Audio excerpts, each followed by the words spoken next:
不如我们从这句话开始吧。多年以后，面对行刑队，奥雷里亚诺·布恩迪亚上校将会回想起父亲带他去见识冰块的那个遥远的下午。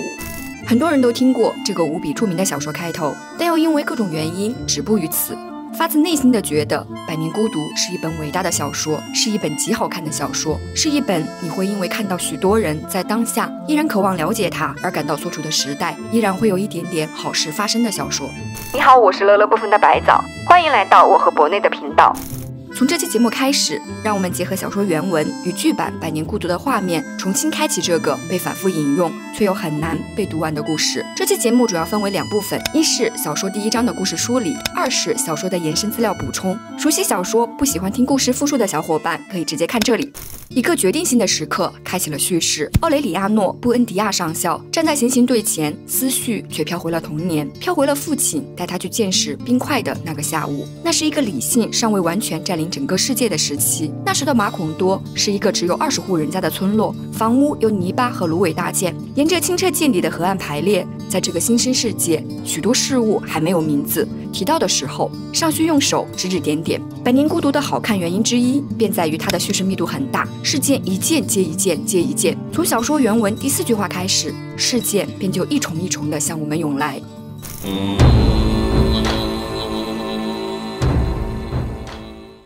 每年3月左右，吉普赛人都会带来一些新奇发明，为这个朴素村落带来一缕现代文明的气息。首次造访带来了磁石，由一个名叫梅尔基亚德斯的吉普赛人进行展示。这个胡须蓬乱的魁梧男子展示了磁石的惊奇力量，引得无数铁制器具纷纷响应，甚至连丢失已久的物件也重见天日。这里简单解释一下吉普赛人。吉普赛人也称为罗姆人，是起源于印度北部的流浪民族，现散居世界各地。他们以神秘形象著称，传统上从事占卜、歌舞等职业。接着我们便看到了小说中的第3个人名何塞·阿尔卡蒂奥·布恩迪亚，这是建立马孔多的主要元老之一，同时也是小说开头奥雷里亚诺·布恩迪亚上校的父亲。何塞·阿尔卡蒂奥·布恩迪亚是一位典型的幻想家，磁石燃起了他对科学的热情。他不顾妻子乌尔苏拉的反对，用一头骡子和一对山羊换取了2块磁石，幻想着用它们来寻找地下的黄金。在接下来的几个月里，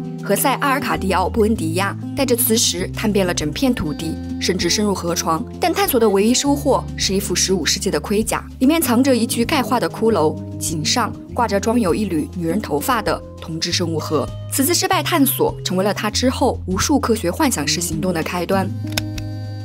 又一个3月，吉普赛人带来了更令人惊叹的发明——一架望远镜和一台巨大的放大镜。在一次引人注目的演示中，他们让一位吉普赛女性坐在村子一端，通过望远镜，人们能够清晰地看到她，仿佛近在眼前。更为惊人的是，他们用巨型放大镜在烈日下点燃了街道中央的干草堆。这些场景再次燃起了何塞·阿尔卡蒂奥·布恩迪亚的幻想力。他支付了2块磁石和3枚殖民地金币，购买了放大镜，目的是想要将其运用于战争。他站在阳光的焦点下测试武器效果，导致身体被严重灼伤并溃烂。不顾乌尔苏拉的担忧与反对，他险些还引发了房屋火灾。他详细记录实验过程，撰写了一本条理清晰的手册，同时派信使将手册连同记录和示意图送往政府当局。信使历经艰险，穿山越水，最终找到了邮政驿道，但等待多年，何塞·阿尔卡蒂奥·布恩迪亚依然没等来任何回音。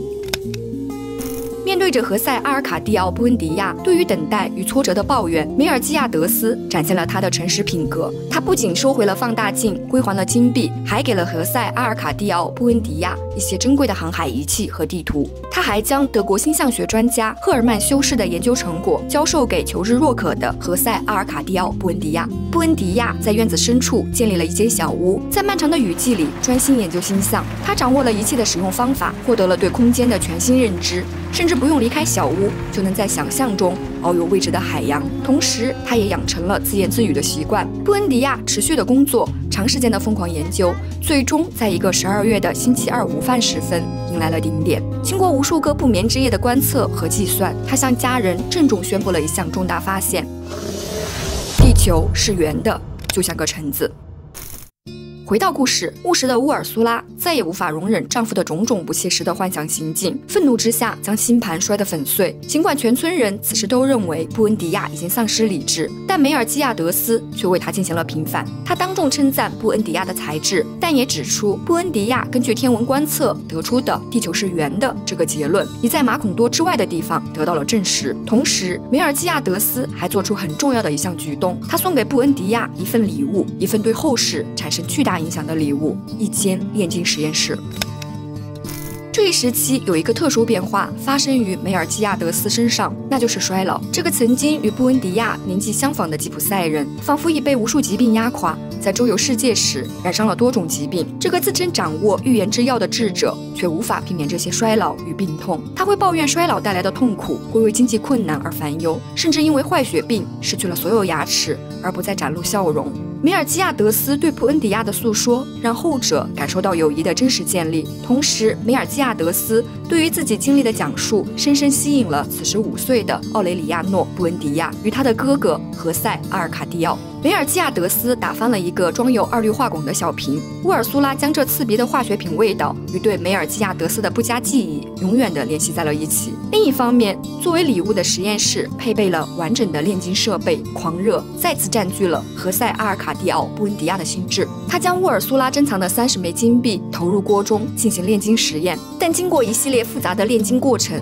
最终只得到了一锅燃尽的碳化残渣。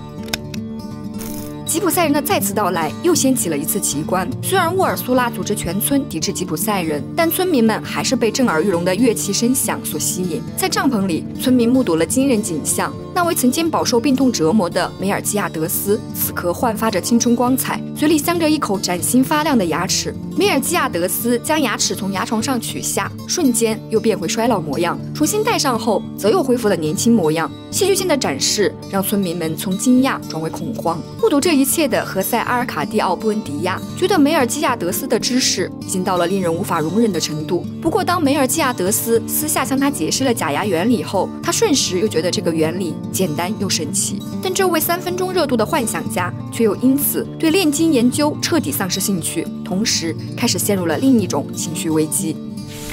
世上正发生着不可思议的事情，他对乌尔苏拉说，就在那边，在河的另一边，各种魔法机器应有尽有，而我们却还像驴子一样生活。叙事在这里加入了一些关于马孔多过去与现状的讲述。作为马孔多的创建者，何塞·阿尔卡蒂奥·布恩迪亚起初展现出了非凡的领导才能，他指导村民耕种、育儿和牲畜饲养，他周密规划村庄布局，保证所有住户都能便利取水，享受着公平日照。而他的家也成为了村中典范，这里拥有敞亮的小厅、花园露台、双卧室和果园。乌尔苏拉则专注于家务劳动，以及勤劳和严谨，将家园维护得一尘不染。在短短几年间，马孔多发展成为一个拥有300名居民的模范村落，展现出一派生机勃勃的景象。这是一处乐土，没有人超过30岁，也没有人死去。从村庄初建时起，布恩迪亚便热衷于养鸟，使整个马孔多充满各种鸟类声响。而正是这震天的鸟鸣，引导着吉普赛人找到了这个偏僻的村庄。但是随着时间推移，布恩迪亚开始沉迷于新的兴趣。他当初建功立业的雄心，迅速在磁铁迷狂、天文演算、炼金幻梦以及见识世上奇观的热望中消磨殆尽。曾经勇于开拓、仪表整洁的他，变成了一个懒散邋遢的男人。但即便如此，当他在见识了新发明后，在对科学和进步的渴望驱使下，决定开辟通往外界的道路时，他的号召力依然能让村民放下一切，跟着他出发。开辟通向外部道路的远征开始前，道路的方向选择是个问题。布恩迪亚此时掌握的地理信息如下：1. 东面是无法逾越的山脉；2. 南面是无边沼泽；3. 沼泽西边则是一片神秘水域，因此他选择向北进发。值得注意的是，这里小说还回溯了一些信息。东边山脉的另一侧是古老的城市里奥阿查，这个地名之后还会多次出现。而根据布恩迪亚的祖父所述，一位名叫弗朗西斯·德雷克的爵士曾在里奥阿查用大炮猎杀鳄鱼。年轻时，布恩迪亚曾领着一群同伴翻越山脉去寻找入海口，但经过26个月的跋涉后，决定放弃。为了避免原路返回，他们便建立了马孔多。东面山脉的这条路只能让布恩迪亚回想起曾经的失败记忆。因此他对于这条路完全不感兴趣。叙事回到此时的远征队伍穿越原始森林，经历了令人窒息的黑暗世界，最终在一片植物中间发现了一艘尘封的西班牙大帆船，船身嵌在乱石地里，船内长满鲜花。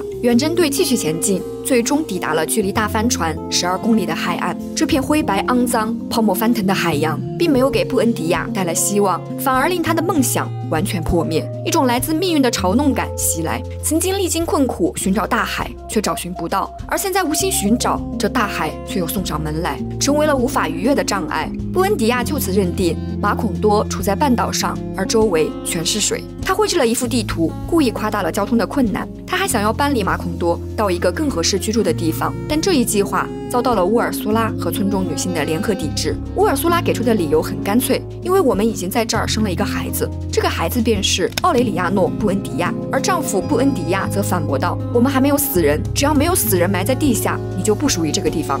接着，乌尔苏拉温和坚定地回复：“如果非要我死了才能留下，那我就去死。”最终，当布恩迪亚看到自己长期忽略的2个孩子如同无人看管的驴子般在菜园里玩耍时，他内心发生了某种难以言说的变化。于是，他接受了留在马孔多的命运，并开始将时间投入到孩子的教育当中，在小屋里教授读写算术，向孩子们描述着世界上的诸多发现与奇迹。这里介绍一下2个孩子的情况。大儿子何塞·阿尔卡蒂奥此时14岁，显露出与父亲相似的固执性格和强健体魄，却明显缺乏想象力。他是在马孔多建立前翻越山脉的路上孕育诞生的，父母曾庆幸他身上没有任何多余的动物器官。相比之下，小儿子奥雷里亚诺·布恩迪亚则是在马孔多出生的第1个孩子，从出生起就展现出不同寻常的特质，沉默寡言，性格孤僻。他在母亲腹中就会啼哭，出生时就睁着眼睛观察周遭世界，展现出惊人的预知能力。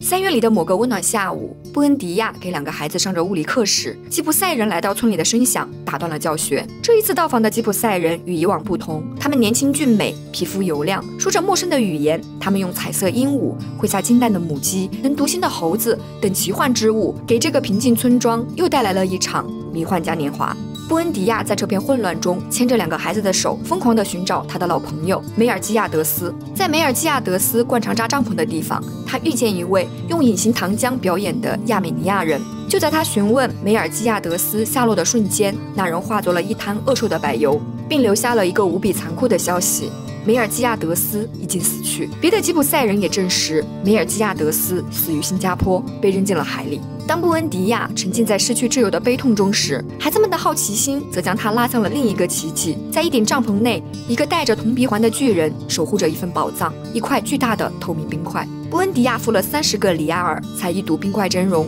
又支付了额外的费用，让自己和孩子们得以触摸这个神奇物体。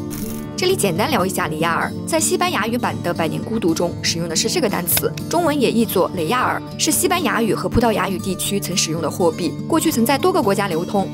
回到叙述，面对冰块，大儿子何塞·阿尔卡蒂奥不肯触摸，而小儿子奥雷里亚诺·布恩迪亚则将手放在冰上，并惊呼一声：“他在烧！”此时的父亲布恩迪亚则沉浸在一种狂喜中。这个永远追寻着奇迹的人，在这一刻忘记了自己所有的失败，忘记了自己挚友的死亡，甚至愿意再付5个里亚尔，只为了再次触摸这个冰块。他把手放在冰块上，并庄严地宣告：“这是我们这个时代最伟大的发明。”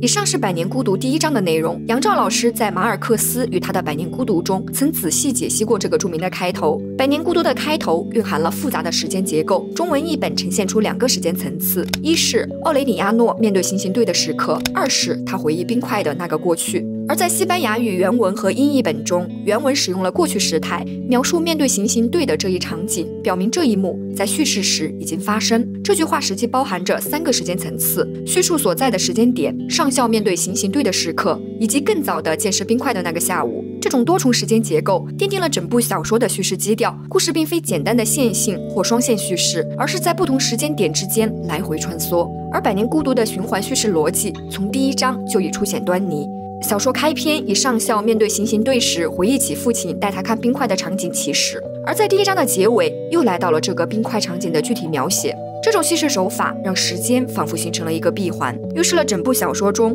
会反复出现的循环主题。